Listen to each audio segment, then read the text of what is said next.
Am I the asshole for not wanting to educate a kid about my wheelchair? Hey everyone.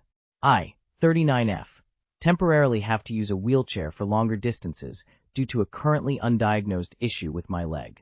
My PT advised me to use one, and my husband rented a nice, small wheelchair for me. I'm able to roll myself, good workout, and did some training and maneuvers in our local shopping center. I visited in small zoo last weekend with my husband. My husband was getting coffee, and I was waiting outside the restaurant. A kid, age 7, not good with ages, and his dad got curious about my wheelchair. I understand that kids get curious and want to ask questions, but I barely understand why I'm in a wheelchair currently. I was really not in the mood to explain my issues or be educational about it. So I just mentioned that sometimes someone's leg doesn't work. Cue to more questions, and I said that I didn't want to answer more questions because I was tired. The kid's dad wasn't pleased with that response and mentioned that it was a good lesson for the kid. Now, I basically wanted to tell him that I'm not a zoo attraction. But there was a kid, and I didn't want to make a drama. Luckily, my husband showed up with coffee and rolled me away. TLDR. Kid asks questions about my wheelchair. I didn't want to educate the kid about my wheelchair. His dad didn't like that. Am I the asshole for not wanting to educate a kid about my wheelchair? The kid's dad wasn't pleased with that response and mentioned that it was a good lesson for the kid. Then why isn't he teaching his kid? Lots of lessons in this one. For instance, learning how to respect a total stranger's privacy. Learning that just because you think you're entitled to know, you actually aren't. Learning that most times your need to know doesn't trump someone else's need to be left alone. Not the asshole. That dad is an entitled, lazy father who seems happy to delegate his responsibilities to strangers. Which makes him the asshole here. I'm a mom to a kiddo with a disability, and I hate how suddenly the role of being a disability advocate, educator, question answerer, public opinion giver, etc. is now also put on my plate. Not the asshole. That dad was totally the AH. The kid was just curious, not the asshole either. The dad's responsibility to teach him. Not the asshole. The kids were fine. The dad was presumptuous, and you were right, you're not a zoo attraction. Not the asshole. If the dad wanted an educational moment for his child, he could have taught the kid the importance of respecting boundaries when someone says no to something. Instead, neither dad nor kid was understanding. I'm sorry, OP. It sounds like you were very kind, and I hope that this doesn't discourage you from sharing with others should they ask. But know that you have every right to refuse to share your personal details with anyone. Not the asshole. It's the dad's job to educate the kid, not yours. You gave him a free life lesson to mind his own business. Sorry about your leg issues.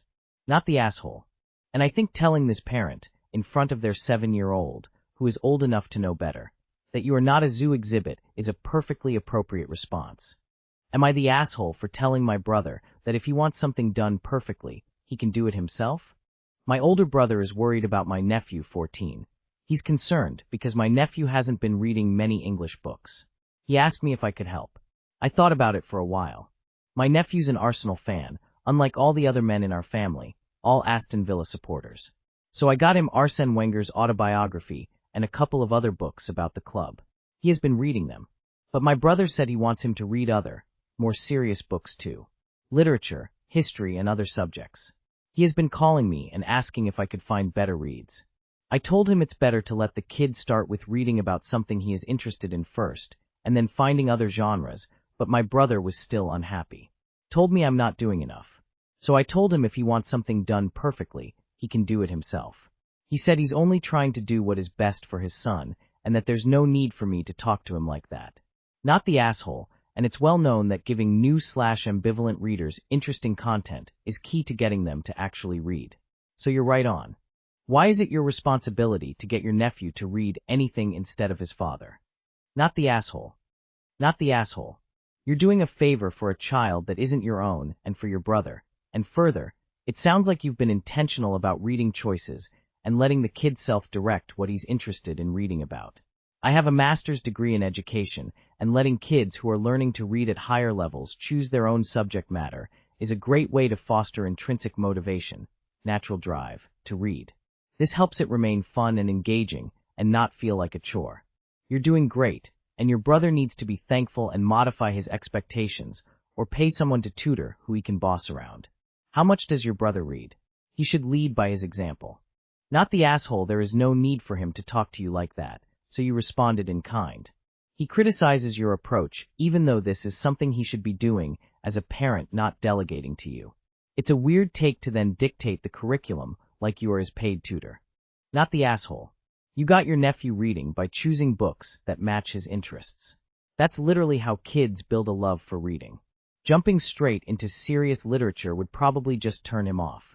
Your brother can't dump all the responsibility on you and then complain. If he wants it done differently, he can do it himself. Am I the asshole for telling my wife I can't always stop work to do things for her? I've worked from home since 2020 when the COVID lockdowns closed my office, and my employer subsequently realized we could easily do our jobs from home without needing an office at all.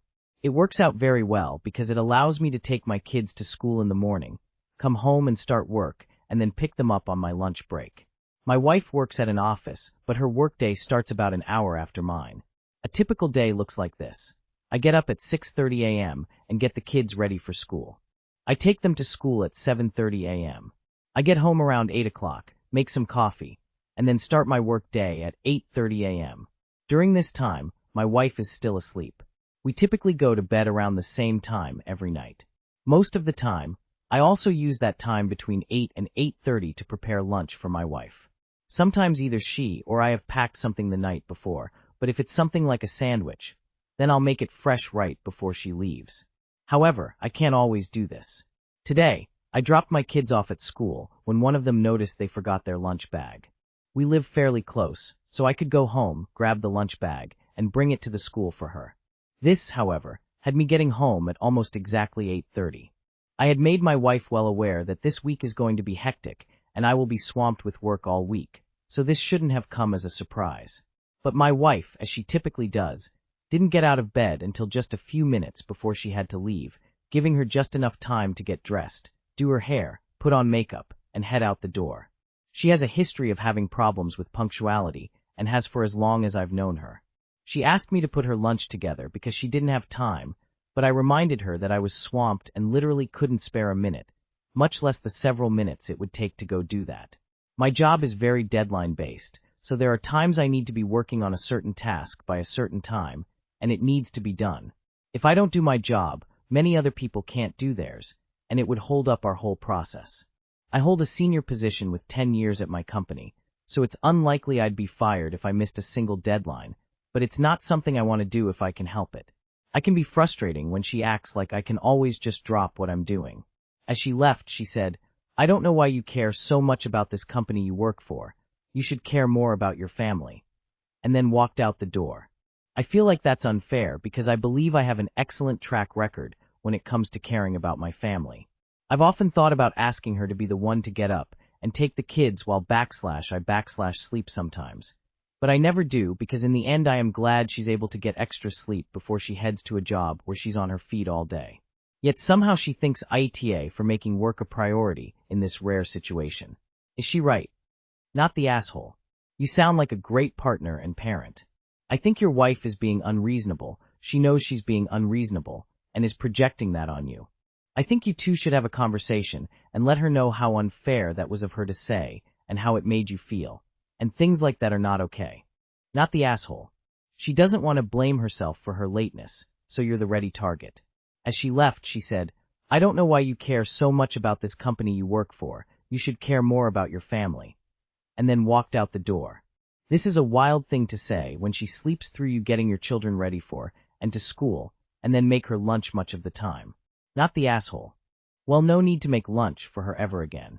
Let her deal with the kids in the morning for a week, and see if her opinion changes. Not the asshole. Your wife is out of line. LOL. Caring about your family does not include indulging your wife in packing her lunch, especially since you do it for her when you can. You also gave her a heads up that you can't. She is a grown woman who can wake up earlier so she can make her own food or buy a lunch. Edit. Perop. His wife was awake, but spent 30 melons in bed on her cell. Yeah. No. You re good. She can't even take 5 melons out of her scrolling time to make herself lunch, and has the audacity to say you don't care. She obviously doesn't care much about it either, or she would have just made it herself. Not the asshole. Sis could have made her own meal or simply eaten out that day. Woman shrugging, medium skin tone. Am I the asshole for continually mentioning the issue every time it arises? Am I the asshole? I am the only female working in a manufacturing environment with one shared bathroom. I am usually the first one in the mornings, and a few times a month, I come in to find someone pissed on the toilet seat. I have complained to my superior over 10 times. I don't feel it should be me that has to clean it, but no real solution has been offered. My manager now gets upset anytime I mention it, basically telling me to leave it for him to clean up if it bothers me. But then my only option is to wait, and sometimes that is not an option for me. He's making me feel like an asshole every time it happens, and I bring it to his attention. It is not the 30 seconds of cleanup time that bothers me. It's the fact that I am not making this mess, but don't really have a choice but to clean up. And no one else would bother because they can just stand to use that toilet, so they don't care. What bothers me is that my co-workers are just being disrespectful with no repercussions to the person who made the mess. Only I have repercussions, and I have no control over it. I want to turn around and go home every time I see it now. Not the asshole. Grown men should be able to piss without getting it on the toilet seat. Not the asshole. I bet you'd hear it from your boss very quickly if you left blood on the seat. If there was bloody tampons or period blood on the seat, I'll bet someone else would be upset. Not the asshole. Get a device to pee while standing and piss all over the seat yourself. Filthy fuckers. But time to escalate. Get some fake blood or jam and put blood on the seat. See how quick a messy seat becomes a problem. Just hover and piss all over the seat yourself. Fuck it.